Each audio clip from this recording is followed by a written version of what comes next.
marah pada air yang mengalir. Dahulu kala, ada seorang yang telah berjalan sangat jauh dan merasa sangat kehausan. Saat itu ia menemukan sebuah sumber mata air yang keluar dari dalam sebuah batu karang. Di depan sumber mata air itu ada sebuah gentong kayu. Mata air pun mengalir masuk dan mengisi penuh gentong itu.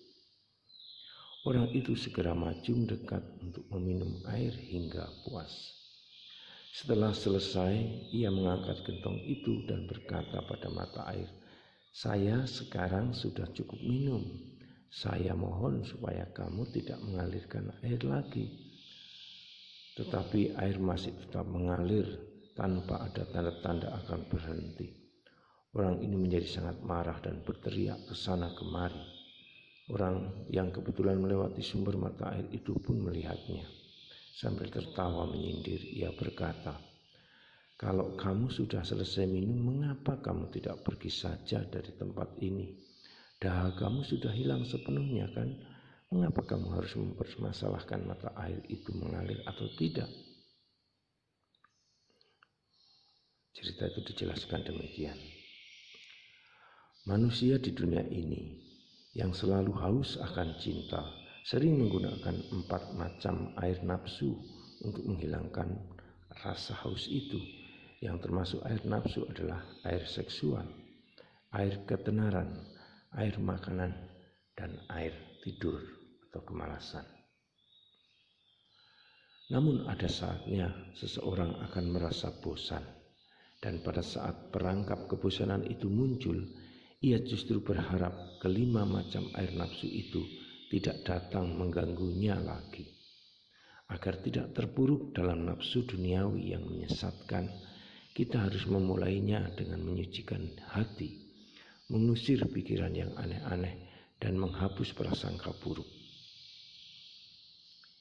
Jika kita ingin agar keempat air nafsu itu tidak lagi datang mengganggu, namun kita tidak menolak untuk membersihkan hati, segala usaha yang telah dilakukan akan sia-sia. Hati yang kotor akan membuat kerisauan dalam diri kita semakin menjadi-jadi. Oleh karena itu, tidak ada gunanya mengharapkan kebebasan penuh dari perangkap hawa nafsu tanpa adanya usaha keras dalam menjernihkan hati. Seorang pejabat korup yang telah terperangkap biasanya mencari alasan untuk menyangkal tindakannya. Ia mengatakan bahwa tindakan korupnya itu bukan disebabkan oleh keserakahan, melainkan karena ada begitu banyak godaan di dunia ini, sehingga ia tidak kuat mental dan terjerumus ke dalam dunia korupsi. Pejabat korup ini merasa dirinya bagaikan sebuah boneka kayu yang digerakkan oleh tali, sama sekali tidak mempunyai kekuasaan atas dirinya sendiri. Tentu saja, pengaruh lingkungan masyarakat juga menjadi salah satu faktor mengapa manusia berjalan di dalam jurang dosa. Faktor ini memang tidak bisa dihindari. Masalahnya, pejabat korup tersebut memang tidak memahami hal-hal apa saja yang boleh dan tidak boleh dilakukan. Ia harus tidak sepenuhnya menyalahkan pengaruh eksternal atas tindakan korupnya, karena faktor internal yaitu hati dan akal sehat merupakan kunci sebenarnya yang menentukan baik atau buruknya moral seseorang.